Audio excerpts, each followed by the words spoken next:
High friends, Pandian store episode ரிவ்யூவில் என்ன நடக்குதுன்னு பார்க்கலாம் வாங்க. சேனலை சப்ஸ்கிரைப் பண்ணிக்கோங்க, மறக்காமல் பெல் ஐகானையும் கிளிக் பண்ணிக்கோங்க. இங்கே நம்ம கோமதி வீட்டில் உள்ள எல்லாருமே ரொம்பவே ஃபீல் பண்ணி அழுதுகிட்டு இருக்காங்க. நம்ம பாண்டியன் வந்து சொல்கிறாங்க, கோமதி, இதுக்கப்புறம் நீ ஒரு நிமிஷம் கூட அழவே கூடாது.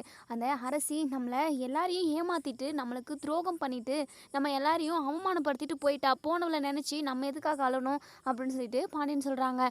கோமதி இருந்துட்டு வேறு என்னங்க பண்ண சொல்கிறீங்க? அவள் பண்ணின காரியத்துக்கு நம்ம தூக்கு மாட்டிக்கிட்டு சாவ தான் சாவணும். ஆனால் அதை பண்ண முடியாமல் தானே இப்போ உட்காந்து அழுதுகிட்டு இருக்கோம் அப்படின்னு சொல்லுவோம். இங்கே பாரு கோமதி, அவள் பண்ண தப்புக்காக நம்ம எல்லாரும் எதுக்காக சாகணும், எதுக்காக அழுதுகிட்டு இருக்கணும்? அவள் போனவ போயிட்டு போகிறா, அவள் வாழ்க்கை நல்லா இருக்கணும் அப்படின்றதுக்காக தானே நம்ம எவ்வளோ கஷ்டப்பட்டு ஒரு கல்யாணம் ஏற்பாடு பண்ணோம். அது வேண்டான்னு சொல்லிட்டு தூக்கி எறிஞ்சிட்டு போயிட்டா. கஷ்டப்படும் போது தான் நம்மளோட அருமை என்னன்னு அவளுக்கு தெரியும் அப்படின்னு சொல்லிட்டு பாண்டியன் சொல்லுவோம். இங்கே நம்ம கோமதி இருந்துட்டு, இல்லைங்க, எப்படிங்க, எப்படியும் இல்லை, விட்டு தொலை அவளை அப்படின்னு சொல்லிட்டு கோவமாக சொல்கிறாங்க. இதுக்கப்புறம் யாருமே அரசியை பற்றி நினைக்கவும் கூடாது, அவளை பற்றி பேசவும் கூடாது, அவளோட நினப்பு கூட இந்த வீட்டில் யாருக்கும் வரக்கூடாது அப்படின்னு சொல்லிட்டு சொல்லிடுறாங்க. அதுக்கப்புறம் இங்கே நம்ம மயில் வந்து கோமதிக்கிட்ட, அத்தை, நீங்கள் நேற்றுலேருந்தே பச்சை தண்ணி கூட சாப்பிடாமல் இருக்கீங்க, ஏதாவது சாப்பிடுங்க வாங்க அத்தை அப்படின்னு சொல்லி கூப்பிடுறாங்க. இங்கே நம்ம பாண்டியன் இருந்துட்டு, மயில், நீ போயிட்டு சாப்பாடெல்லாம் எடுத்து வைப்போப்பா, நாங்கள் எல்லாருமே இப்போ சாப்பிடுவோம், நிம்மதியாக சாப்பிடுவோம். இனி அரசி இப்படி அவள் வாழ்க்கை இப்படி ஆயிடுச்சு அப்படி இப்படின்னு சொல்லிட்டு இனிமேல் யாருமே கவலைப்படவே கூடாது. அவள் வாழ்க்கையை அவளே குழி தோண்டி புதைச்சிக்கிட்டா. எப்படியாவது அவளை மீட்டு கொண்டு எடுத்து அவளுக்கு நல்ல ஒரு வாழ்க்கை அமைச்சு கொடுத்துடணும். அவள் வாழ்க்கையில் கஷ்டப்படக்கூடாது, சந்தோஷமான ஒரு வாழ்க்கையை வாழணுன்றதுக்காக தான் ஒரு கல்யாணம் ஏற்பாடு பண்ணோம். ஆனால் அவள் இஷ்டப்படி தான் இருப்பேன், நான் கஷ்டப்பட தான் போகிறேன்னு சொல்லிட்டு போயிட்டா. போனவளாகவே இருக்கட்டும், அவளை பற்றி நினச்சி நம்ம யாரும் ஃபீல் பண்ணக்கூடாது. அவளே நம்மளை பற்றி நினச்சி எந்த ஒரு கவலையும் படாதப்ப நம்ம எதுக்காக அவளை பற்றி நினைக்கணும் அப்படின்னு சொல்லி நம்ம பாண்டியன் வந்து மயில்கிட்ட சொல்லிக்கிட்டு இருக்காங்க. அதுக்கப்புறம் மயில் வந்து சாப்பாடெல்லாம் எடுத்து வைக்கிறாங்க. நம்ம கோமதிக்கு மனசே இல்லை. ஏன்னா அரசி நல்லா இருக்கணும், அவன் வாழ்க்கை எப்படிலாம் இருக்கணும்னு சொல்லிட்டு நிறைய கனவு கண்டு வச்சுருப்பாங்க. அது எதுவுமே நடக்கலை. அதுக்கப்புறம் எங்கள் பாண்டியன் வந்து கோமதியை கூட்டிகிட்டு போயிட்டு அதாவது சாப்பிடு கோமதி கோமதி அப்படின்னு சொல்லிட்டு சாப்பாடெல்லாம் பரிமாறி விடுறாங்க. எல்லாருமே சாப்பிட்டு தூங்கிடுறாங்க. மறுநாள் காலையில் இங்கே நம்ம மயில் வந்து எந்திரிச்சதுமே கிச்சனுக்கு தான் போயிட்டு இருக்கிற கொஞ்சம் நஞ்ச வேலை எல்லாத்தையுமே செய்ய. கோமதி கொஞ்சம் லேட்டாக தான் எந்திரிச்சு வராங்க. என்ன மயில், நீ கொஞ்சம் நேரமாகவே எந்திரிச்சிட்டியா அப்படின்னு சொல்லி கேட்குறாங்க. ஆமாம் அத்தை, நான் சமைச்சு முடிச்சிட்டேன், இன்னும் பாத்திரம் மட்டும்தான் தேய்க்கணும், அதுவும் நானே பண்ணி முடிச்சிடுறேன் அத்தை, நீங்கள் போய்ட்டு ரெஸ்ட் எடுங்க அப்படின்னு சொல்கிறாங்க. வேண்டாம் மயில், நீ ரொம்ப நேரமாக வேலை செஞ்சுக்கிட்டு இருந்திருக்க, நான் பார்த்துக்கிறேன், நீ போ அப்படின்னு சொல்கிறாங்க. அதுக்கப்புறம் நம்ம மயில் வந்து ரூமுக்கு போயிட்டு துவைச்ச துணி எல்லாத்தையுமே மடித்து வச்சுக்கிட்டு இருக்காங்க. அப்போது சரவணன் வராங்க. மயில், ஒரு இடத்துக்கு கிளம்புறோம், நீ உன்னுடைய ட்ரெஸ் எல்லாத்தையுமே எடுத்து இந்த பேக்குக்குள்ளே போட்டுக்கோ அப்படின்னு சொல்கிறாங்க. மயிலுக்கு ரொம்பவே சந்தோஷமாக இருக்குது. ஐயோ, மாமா நம்மளை எங்கேயோ வெளியே ஊர் சுற்ற தான் கூட்டிகிட்டு போகிறாரு, எங்கேயாவது ஜாலியாக போயிட்டு நம்ம சுற்றிட்டு வருவோம், நம்ம மேலே இருக்கிற கோவம் மாமாவுக்கு போயிடுச்சு போல் அப்படின்னு சொல்லிட்டு மயில் வந்து ரொம்பவே சந்தோஷப்படுறாங்க. ஆனால் இங்கே சரவணன் வந்து நம்ம மயில் மேலே இருக்கிற கோவம் எதுவுமே போகலை, ஏதோ ஒரு திட்டத்தோட ஒரு ஐடியாவோடைய ரெடியாக சொல்கிறாங்க. நம்ம மயில் வந்து ரொம்பவே சந்தோஷமாக அழகாக ட்ரெஸ் எல்லாம் பண்ணிக்கிட்டு அவங்களுக்கு பிடிச்ச புடவை எல்லாத்தையுமே எடுத்து பேக்குக்குள்ளே வச்சுக்கிறாங்க. அதுக்கப்புறம் இங்கே மயிலை கூட்டிக்கிட்டு போயிட்டுருக்காங்க. போகிற வழியில் மயில் கேட்குறாங்க, ஏமாம்மா, என்ன எங்கே கூட்டிகிட்டு போகிறீங்க? ஆமாம், நம்ம சினிமாவுக்கு போகிறோமா இல்லை எங்கேயாவது சுற்றி பார்க்க போகிறோமா அப்படின்னு சொல்லி கேட்குறாங்க. இங்கே சரவணன் எதுவுமே பேசாமல் சைலண்ட்டாக வராங்க. என்னம்மாம்மா எதுவுமே பேச மாட்டேன்றீங்க, என் மேலே இருக்கிற கோவம் போயிடுச்சு தானே உங்களுக்கு அப்படின்னு சொல்லிட்டு சொல்கிறாங்க. நம்ம சரவணன் இருந்துட்டு, எங்கள் பார் மயில், பேசாமல் வா அப்படின்னு சொல்லிட்டு ரொம்பவே கோவமாக பேசுகிறாங்க. இங்கே மயில் வந்து, மாமாவுக்கு நம்ம மேலே கோவம் போயிடுச்சுன்னு நினச்சோம், ஆனால் அவங்களுக்கு கோவமே போல அப்படின்னு சொல்லிட்டு மனசுக்குள்ளே நினைக்கிறாங்க. அப்போது நம்மளை எங்கே கூட்டிகிட்டு போவாங்க இவங்க அப்படின்னு சொல்லிட்டு நினைக்கிறப்ப உடனே நம்ம மயிலோட அம்மா வீட்டுக்கு போகிற வழி நம்ம மயிலுக்கு வந்து தெரியும் இல்லையா, அந்த ரூட்டில் தான் போகிறாங்க. என்னம்மாம்மா எங்கே போகிறீங்க, இந்த ரூட்டில் என் வீடு தானே வரும் அப்படின்னு சொல்கிறாங்க. ஆமாம், உங்கள் வீட்டில் தான் உன்னை விட்டுட்டு வர போகிறேன் அப்படின்னு சொல்லுவோம். மாமா, எதுக்காக மாமா என்ன அங்கே கொண்டு போய் விட்டுட்டு வரீங்க, எதுக்காக நான் போகணும் அப்படின்னு சொல்லுவோம். ஆமாம், நீ போய் தான் ஆகணும், நீ என்ன நல்லவளா என்ன, பொய் சொல்லி எங்கள் குடும்பத்தவே என்னையும் என் குடும்பத்தையும் ஏமாத்தனல்ல, அதனால தான் உன்னை உங்கள் வீட்டிலே கொண்டு போய் விட்டுட்டு வரலான்னு தான் கூட்டிகிட்டு போயிட்டு உன்னை பார்த்தாவே எனக்கு சுத்தமாக பிடிக்கல மயிலு. எனக்கு ரொம்ப நல்ல பொண்டாட்டி அமைஞ்சிட்டா, தனக்கு உண்மையாக இருக்கான்னு சொல்லிட்டு நான் ரொம்ப சந்தோஷப்பட்டுக்கிட்டு இருந்தேன். ஆனால் எதுவுமே உண்மை இல்லைன்னு சொல்லிட்டு நான் தெரிஞ்சுக்கிட்டேன். உனக்கும் எனக்கும் செட்டே ஆகாது. நீ படிக்கலைன்னு தெரிஞ்சிருந்தா கூட நான் உன்னை கல்யாணம் பண்ணிட்டு வந்திருப்பேன். ஆனால் பொய்யை சொல்லி எங்கள் குடும்பத்தவே ஏமாற்றிட்டேன். முக்கியமாக என் அப்பாவுக்கு பொய் சொல்கிறது, திருடுறது, ஏமாத்துறதுனா சுத்தமாக பிடிக்கவே பிடிக்காது. நீ இப்படி ஒரு விஷயத்த பண்ணியிருக்க அப்படின்னு சொல்லிட்டு அவங்களுக்கு தெரிஞ்சுது அப்படின்னா கண்டிப்பாக கேவலமாக நினைப்பாங்க உன்னை. ராஜியும் மீனாவும் அப்பா கிட்ட நல்ல பேர் வாங்குறாங்க. ஆனால் நீ இப்படி பொய் சொல்லி ஒரு திருட்டு கும்பல் மாதிரி சேர்ந்து ஏதோ ஏமாற்றுவாங்களே அந்த மாதிரி பொய் சொல்லி எங்கள் குடும்பத்தவே ஏமாத்திருக்க. இந்த விஷயம் தெரிஞ்சால் அப்பா ரொம்ப மனசு கஷ்டப்படுவார்.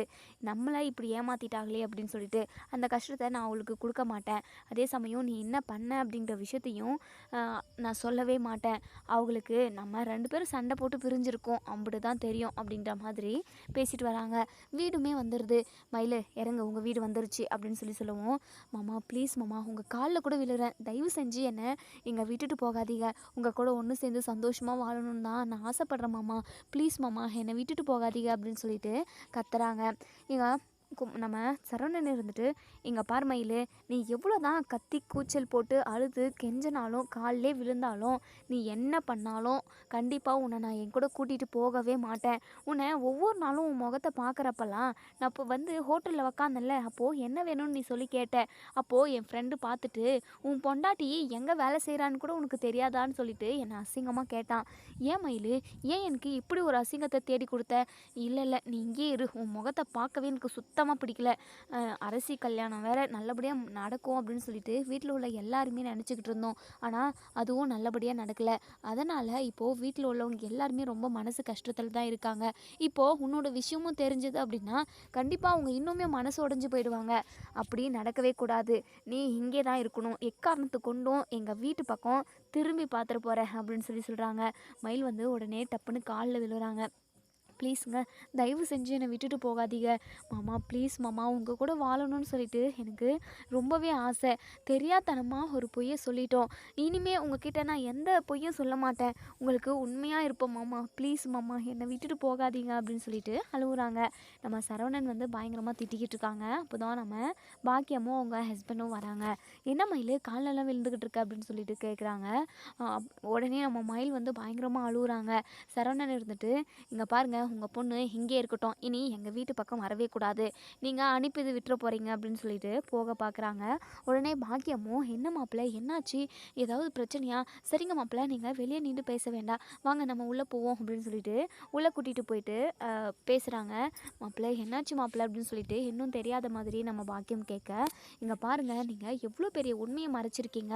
பொண்ணு பார்க்க வரப்போ நாங்கள் எங்கள் குடும்பத்தில் உள்ளவங்களை பற்றி இவங்க இந்த வேலை தான் செஞ்சுருக்காங்க, இவங்க இவ்வளோ தான் படிச்சிருக்காங்க, எங்களுக்கு இவ்வளோ தான் சொத்து இருக்குது, நாங்கள் மளிகை கடை தான் வச்சுக்கிட்டு இருக்கோம், பெரிய சூப்பர் ஸ்டார், என்னது சூப்பர் ஸ்டோர் சொல்லுவாங்களே அந்த மாதிரியெல்லாம் நாங்கள் பெருசாக வச்சுட்டு இல்லை.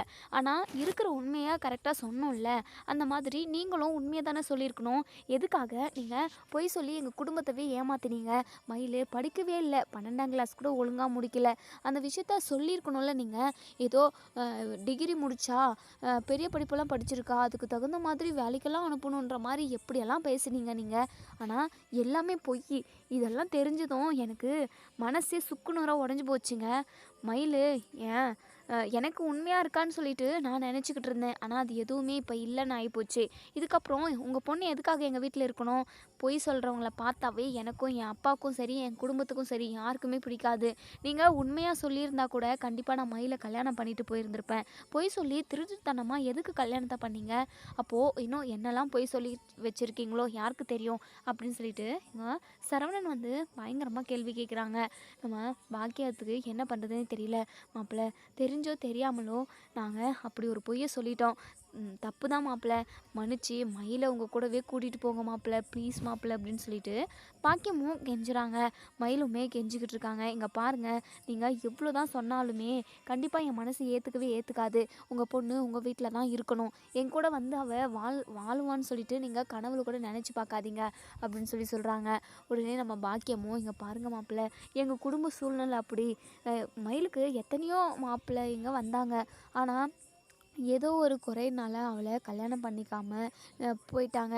அதனால தான் எங்கள் மயிலுக்கு கல்யாணம் ஆகாமல் போயிடுமோ அப்படின்றதுக்காக தான் நாங்கள் சின்னதாக ஒரு பொய் சொல்லிட்டோம். தப்பு தான் மாப்பிள்ளை, எங்களை மன்னிச்சிருங்க, தயவு செஞ்சு மயிலை உங்கள் கூடவே கூட்டிகிட்டு போங்க அப்படின்னு சொல்லிட்டு கேட்குறாங்க.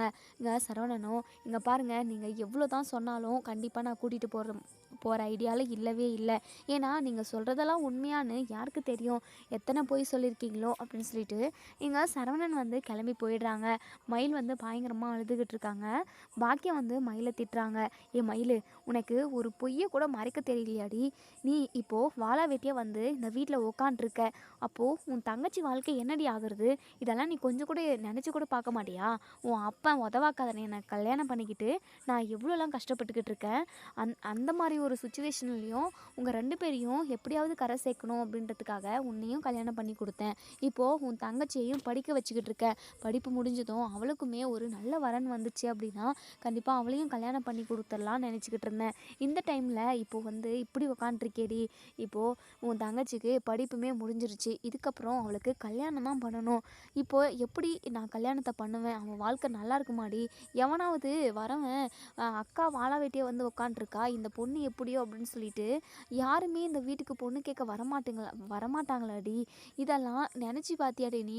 உன் தங்கச்சி வாழ்க்கையை நினச்சி பார்த்துருந்தா நீ இப்படியெல்லாம் இருந்திருப்பியாடி அப்படின்னு சொல்லிட்டு நம்ம மயிலை வந்து பயங்கரமாக திட்டிக்கிட்டு இருக்காங்க. மயில் வந்து, ஏம்மா எதுக்காக என்னையே குத்தம் சொல்கிற? நீ தானே பொய் சொல்லி கல்யாணம் பண்ண. ஒவ்வொரு நாளும் அந்த பொய்யை மறைக்கிறதுக்காக நான் எவ்வளோ கஷ்டப்பட்டுக்கிட்டு இருந்தேன் தெரியுமா? ஒவ்வொரு நாளும் ரொம்பவே மனசு உறுத்தலோடு இருப்பேன். பொய்யை சொல்லி கல்யாணம் பண்ணிட்டோமே அப்படின்னு சொல்லிட்டு நீங்கள் பாட்டுக்கு பொய்யை சொல்லி கல்யாணம் பண்ணி கொடுத்துட்டீங்க. அங்கே நான் தண்ணியில் தவிக்கிற மாதிரி நான் தானே கஷ்டப்பட்டுக்கிட்டு இருந்தேன். இப்போது மொத்த உண்மையும் தெரிஞ்சு போச்சு. மொத்த உண்மையும் இல்லை, இது மட்டும் தான் தெரிஞ்சிருக்கு.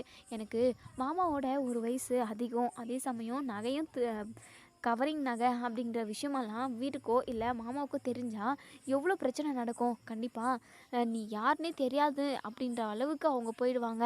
நான் கண்டிப்பாக மாமா கூட ஒன்று சேர்ந்தே வாழ முடியாது. இம்புட்டு போய் சொல்லிவிட்டு எப்படிம்மா என்னை இதெல்லாம் மறைக்க முடியாதான்னு சொல்லிட்டு கேட்குறேன். உண்மையை சொல்லி கல்யாணம் பண்ணி கொடுத்துருந்தா நான் பாட்டுக்கு அங்கே சந்தோஷமாக இருந்திருப்பேன்ல. எவ்வளோ பிரச்சனை வந்தாலும் அதை சமாளித்து அந்த வீட்லேயே இருந்து சமாளித்து நான் என் வாழ்க்கையை வாழ்ந்திருப்பேன்ல. ஏம்மா ஏன் என் வாழ்க்கை இப்படி கெடுத்த? நீ தான் என் வாழ்க்கைக்கு எடுத்ததே. இப்போ என்னடனா, இப்போது தங்கச்சி வாழ்க்கை குடும்ப சூழ்நிலைன்னு சொல்லி பேசுகிற. ஏம்மா ஏன் என் கஷ்டத்தை கொஞ்சம் கூட நீ புரிஞ்சுக்க மாட்டேங்கிற அப்படின்னு சொல்லிட்டு மயில் வந்து ரொம்பவே ஃபீல் பண்ணி அழுகுறாங்க. பார்க்கவே பாவமாக தான் இருக்குது. அந்த அளவுக்கு நம்ம மயில் வந்து அழுகுறாங்க. பாக்கியத்துக்குமே என்ன பண்ணுறதுன்னு தெரியல. ஏய், நீ என்ன பண்ணுவியோ ஏது பண்ணுவியோ தெரியாதுடி. எண்ணி 2 நாளில் நீ உங்கள் வீட்டுக்கு போகிற, இல்லை அம்புட்டு தான் நடக்கிறதே வேறு அப்படின்னு சொல்லிட்டு சொல்கிறாங்க. அம்மா என்னம்மா சொல்லிக்கிட்டு இருக்க? ஆமாடி, உன் தங்கச்சி வாழ்க்கையும் உன் குடும்பமும் நல்லா இருக்கணும்னா நீ போய் தான் ஆகணும். உன் அப்பனை வச்சுன்னு நான் என்னடி பண்ண சொல்கிற? ஒரு நாளைக்கு சாப்பாடு செலவு வாங்குறதுக்கு கூட காசு இல்லடி. எத்தனையோ நாள், எத்தனையோ நைட்டு, எத்தனையோ பகல் கஞ்சி குடிச்சிட்டு நாங்கள் தூங்கியிருக்கோம். சாப்பாடு இல்லாமல் பட்னியாக தூங்கியிருக்கோண்டி. இப்படியெல்லாம் காலத்தை ஓட்டிக்கிட்டு இருக்கேன். அந்த வீட்டில் உனக்கு என்னடி குறை? அந்த வீடு எவ்வளோ, அதாவது அந்த வீட்டில் உள்ளவங்க எல்லாருமே உன்னை நல்லா பார்த்துக்கிறாங்க. பணத்துக்கு கஷ்டமா, சாப்பாடுக்கு கஷ்டமா, என்னத்துக்கு கஷ்டம்? எல்லாமே 5 3 அடுக்காக தானே இருக்குது. அதை வச்சு எப்படியோ ஒன்று நீ பொழைக்க வேண்டியது தானடி. அதை வச்சு எப்படிமா பொழைக்க முடியும்? நீ தான் பொய்யை சொல்லி என்னை கல்யாணம் பண்ணி கொடுத்துட்டியே. இப்போ அந்த பொய் அந்த உண்மை தெரிஞ்சதும் இப்போது என்னை வீட்டில் இங்கே கொண்டு வந்து விட்டுட்டாங்க. நான் என்னம்மா பண்ண முடியும்? நீ பொய் சொல்லியிருக்காமல் இருந்திருக்கலாம்ல. என் வாழ்க்கையே மொத்தமாக போச்சு. நீ நான் மாமா கூட ஒன்று சேர்ந்து வாழ முடியாதுன்னு சொல்லிட்டு அழுகுறாங்க. இப்போது மயிலோட அப்பா இருந்துட்டு எந்த ஒரு ஆறுதலுமே சொல்லாமல் போயிட்டு கிச்சனில் சாப்பிட்டுக்கிட்டு இருக்காங்க. உடனே பாக்கியம் வந்து பார்க்குறாங்க. யோ, என்னையா வேலை பண்ணிக்கிட்டு இருக்க? இப்போ மயில் வாழ்க்கை கேள்விக்குறியாக இருக்குது. அவள் வாழ்க்கை என்ன ஆகுமோன்னு சொல்லிட்டு நான் பயந்துக்கிட்டு இருக்கேன். நீ என்னடானா எல்லா பாத்திரத்தையும் உருட்டிக்கிட்டு இருக்க? திங்கிறது தான் ஏன் முக்கியமா? இப்போ உன்னை கல்யாணம் பண்ணிக்கிட்டு தானேயா நான் காலம் ஃபுல்லாக கஷ்டப்பட்டுக்கிட்டு இருக்கேன். உன்னெல்லாம் எதுக்கு தான் நான் கல்யாணம் பண்ணிக்கிட்டனோ அப்படின்னு சொல்லிட்டு பாக்கியம் வந்து பயங்கரமாக அழுதுகிட்டே பேசுகிறாங்க. மயில் விஷயத்தில் என்ன பண்ணுறதுன்னு தெரியாமல் முழிச்சிக்கிட்டு இருக்காங்க. இன்னொரு சைடு சரவணன் வந்து வீட்டுக்கு போகாமல் வேலை செய்கிற இடத்துக்கே போயிடுறாங்க. ஆனால் அங்கே அவங்களால ஒழுங்காக வேலையே பார்க்க முடியல. அதாவது வீட்டில் வந்து என்ன சொல்கிறது, மயிலை கொண்டு வந்து விட்டுட்டோம் அவங்க வீட்டிலையே. என்ன சொல்கிறதுன்னு தெரியாமல் ரொம்பவே டென்ஷனில் இருக்காங்க. ஏன்னா அரசி விஷயத்தில் ரொம்பவே மனசொடைஞ்சு போயிருக்காங்க நம்ம பாண்டியனும் கோமதியும். இப்போது மயிலோட விஷயம் தெரிஞ்சால் கண்டிப்பாக அவங்க ரொம்ப மனசுடைஞ்சு போயிடுவாங்க. நம்ம இந்த விஷயத்த சொல்லக்கூடாது அப்படின்னு சொல்லிட்டு நினைக்கிறாங்க. அதே சமயம் அவங்களால வேலையுமே செய்ய முடியல. அதுக்கப்புறம் வீட்டுக்கு போயிடுறாங்க. வீட்டுக்கு போனதுமே இங்கே நம்ம கோமதி வந்து, டே சரவணா, மயிலை எங்கேயோ கூட்டிகிட்டு போனேன், எங்கடா மயில் நீ மட்டும் தனியாக வர அப்படின்னு சொல்லி கேட்கவும், அது வந்துமா அவங்க அம்மா வீட்டுக்கு போயிருக்கா அப்படின்னு சொல்லி சொல்லுவோம். என்னடா என்கிட்ட அவள் ஒரு வார்த்தை கூட சொல்லலை, அம்மா வீட்டுக்கு போயிருக்காளா, சரி போயிட்டு இன்றைக்கே வந்துடுவாளா இல்லை நாளைக்கு வருவாளா அப்படின்னு சொல்லி கேட்குறாங்க. தெரியலம்மா அவள் எப்போ வருவானு அப்படின்னு சொல்லி சொல்லுவோம். என்னடா சம்மந்தமே இல்லாமல் பேசிக்கிட்டு இருக்க, வேற என்னம்மா பண்ண சொல்கிற, அவங்க அம்மா வீட்டுக்கு போயிருக்கா, நான் என்னத்துக்கு ஏதுக்கு எப்போ வருவேன் எத்தனை நாள் ஆகும்னு கேட்கவா முடியும் அப்படின்னு சொல்லிட்டு சமாளிச்சுட்டு நம்ம சரவணன் வந்து உள்ளே போயிடுறாங்க. நம்ம கோமதிக்கு கொஞ்சம் டவுட்டாக தான் இருக்குது, ஏதோ நடந்திருக்கு, ஏதோ ஒரு பிரச்சனை நடந்திருக்கு அப்படின்னு சொல்லிட்டு நினைக்கிறாங்க. அதுக்கப்புறம் நம்ம பாக்கியம் வந்து நினைக்கிறாங்க, இதுக்கப்புறமும் நம்ம இங்கே இருக்கிறதுல எந்த ஒரு அர்த்தமும் இல்லை, போயிட்டு சம்மந்திக்கிட்ட நம்ம பேச்சுவார்த்தை பண்ணால் மட்டும்தான் மயில் வாழ்க்கைக்கு ஏதாவது ஒரு தீர்வு கிடைக்கும் அப்படின்னு சொல்லிட்டு நினைக்கிறாங்க. ஏ மயில், கிளம்புடி, உன் மாமியார் வீட்டுக்கு போகலாம் அப்படின்னு சொல்லுவோம். அம்மா இப்போ அங்கே போனோம் அப்படின்னா அவ்வளோதான், மாமா கோவப்படுவார் அப்படின்னு சொல்கிறாங்க. கோவப்பட தான் செய்வாங்க, பொய் சொல்லியிருக்கோம்ல, கோவப்படுவாங்க, திட்டவும் செய்வாங்க, வாங்கிக்கிட்டு தான் ஆகணும். அப்போது நீ இங்கே இருந்துடலான்னு நினைக்கிறியா அப்படின்னு சொல்லி கேட்குறாங்க. நான் இங்கே இருக்கிறேன்னு சொல்ல வரலம்மா, நீ எப்படா இந்த வீட்டை விட்டு இவ போவான்னு சொல்லிட்டு என்னை துரத்தி அடிக்கிறதுக்கே பார்க்குற, கல்யாணம் பண்ணி கொடுத்துட்டா உனக்கு அதோட கடமைலாம் முடிஞ்சிருச்சாம்மா, எனக்கு ஒரு கஷ்டம்னு வரப்ப நீ எனக்கு துணையாக தானே நிற்கணும், ஏன் என்னை துரத்தி விடவே பார்க்குறேன் அப்படின்னு சொல்லிட்டு மயில் வந்து ரொம்ப ஃபீல் பண்ணி அழுகுறாங்க. மயில் அழுறத பார்த்துட்டு நம்ம பாக்கியத்துக்குமே அழுவு வருது. இங்கே பாரு மயில், உன்னை துரத்தணும்னு நான் நினைக்கல, உன் தங்கச்சி வாழ்க்கை நல்லா இருக்கணும்னு நினைக்கிறேன். சரி வா மயில், நம்ம போயிட்டு சம்மந்திக்கிட்ட பேசுவோம், அவங்க கிட்ட பேசி புரிய வைப்போம், கண்டிப்பாக உன் வாழ்க்கைக்கு ஒரு நல்ல முடிவு கிடைக்கும், வா மயில் அப்படின்னு சொல்லிட்டு கூப்பிட்றாங்க. அதுக்கப்புறம் மயிலும் நம்ம பாக்கியமும் பாண்டியனை பார்த்து பேசுகிறதுக்காக கடைக்கே போகிறாங்க. கடைக்கு போனதுமே இங்கே அவன் பாண்டியன் இருந்துட்டு, என்ன இங்கே வந்திருக்கீங்க அப்படின்னு சொல்லி கேட்கவும், உங்ககிட்ட ஒரு முக்கியமான விஷயம் பேசணும் அப்படின்னு சொல்லிட்டு நம்ம பாக்கியம் வந்து சொல்கிறாங்க.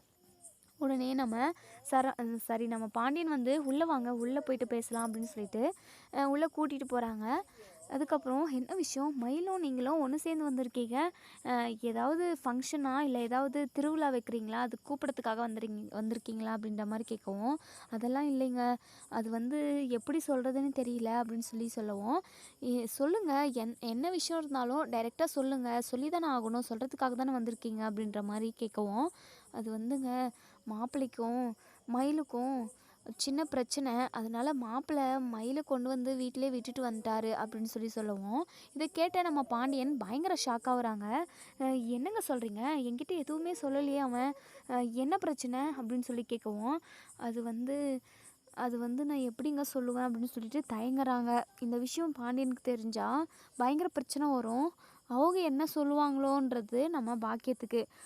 சொல்லுங்கள், என்னன்னு சொன்னால் தானே தெரியும், என்ன சண்டை, எதுக்காக மயிலை உங்கள் வீட்டில் கொண்டு வந்து சரவணன் விட்டான் அப்படின்னு சொல்லி கேட்கவும், அது வந்து அம்மா என்னம்மா வந்து போய் உண்மையை வந்து சொன்னால் தானே அவங்களுக்கு தெரியும், அது வந்து மாமா நான் 12ஆம் கிளாஸ் கூட முடிக்கல மாமா, நான் டிகிரியெல்லாம் முடிக்கல, நான் ஹோட்டலில் வேலை செஞ்சுக்கிட்டு இருக்கிறத மாமா பார்த்துட்டாரு, நான் ஆஃபீஸ்க்கு போயிட்டு வேலை செய்கிறேன்னு சொல்லிட்டு தான் உங்ககிட்ட சொன்னேன், ஆனால் 12ஆம் கிளாஸ் முடித்தவளுக்கு எங்கேயுமே ஆஃபீஸில் வேலை கிடைக்கல மாமா, அதனால தான் நான் உங்கள் யாருக்கிட்டையுமே சொல்லாமல் ஹோட்டலுக்கு ஒரு மாதம் வேலைக்கு போனேன்.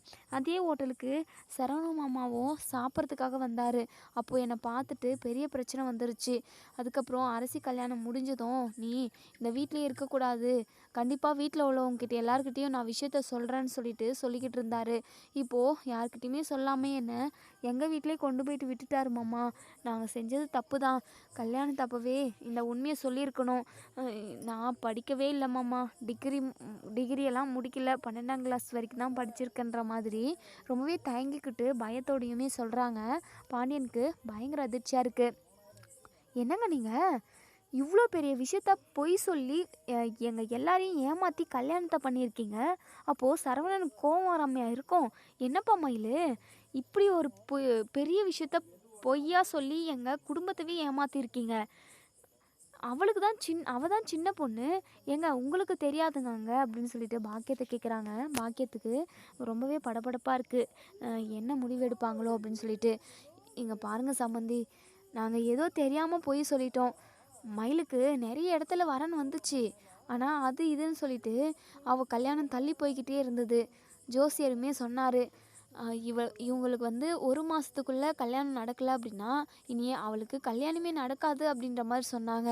அதுக்காக தான் எனக்கு வேறு வழி தெரியாமல் நான் போய் சொல்லிட்டேன். மன்னிச்சிருங்க சம்மதி. என் பொண்ணை உங்கள் வீட்டிலே வாழ வைங்க, உங்கள் பையனை நீங்கள் தான் சமாதானம் செய்யணும் அப்படின்னு சொல்லிட்டு இங்கே நம்ம பாக்கியம் வந்து கெஞ்சுறாங்க. பாண்டியன் வந்து பயங்கர டென்ஷன் ஆகுறாங்க. இந்த விஷயத்த நீங்கள் முன்னாடியே சொல்லியிருக்கணும்ல, இப்போது திடீர்னு வந்து மன்னிச்சிருங்க அப்படின்னு சொன்னால் அதை ஏற்றுக்க முடியுமா? முன்னாடியே நீங்கள் 12வது தான் படிச்சிருக்கான்னு சொல்லியிருந்தா கூட நாங்கள் கல்யாணம் பண்ணிட்டு வந்திருப்போம்.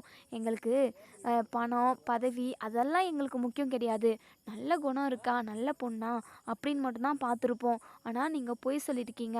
இந்த விஷயத்தில் மட்டும் பொய் சொல்லியிருக்கீங்களோ இல்லை இன்னும் எத்தனை விஷயத்தில் பொய் சொல்லியிருக்கீங்கன்னு யாருக்கு தெரியும்? சரி, கல்யாணம் தான் முடிஞ்சதில்ல, கல்யாணத்துக்கு அப்புறமாவது மயில் வந்து சொல்லியிருக்கணும்ல. மயில், நீ எங்ககிட்ட சொல்லலை அப்படின்னாலுமே சரவணன்கிட்ட இந்த விஷயத்த நீ சொல்லியிருக்கணும். இத்தனை நாளாக நீ மூடி மறைச்சதுனால தான் சரவணன் வந்து கோவப்பட்டு உன்னை அங்கே கூட்டிகிட்டு போயிட்டு விட்டுட்டு வந்திருக்கான். இதே அதாவது எனக்குமே நிறைய கோவம் தான் வருது.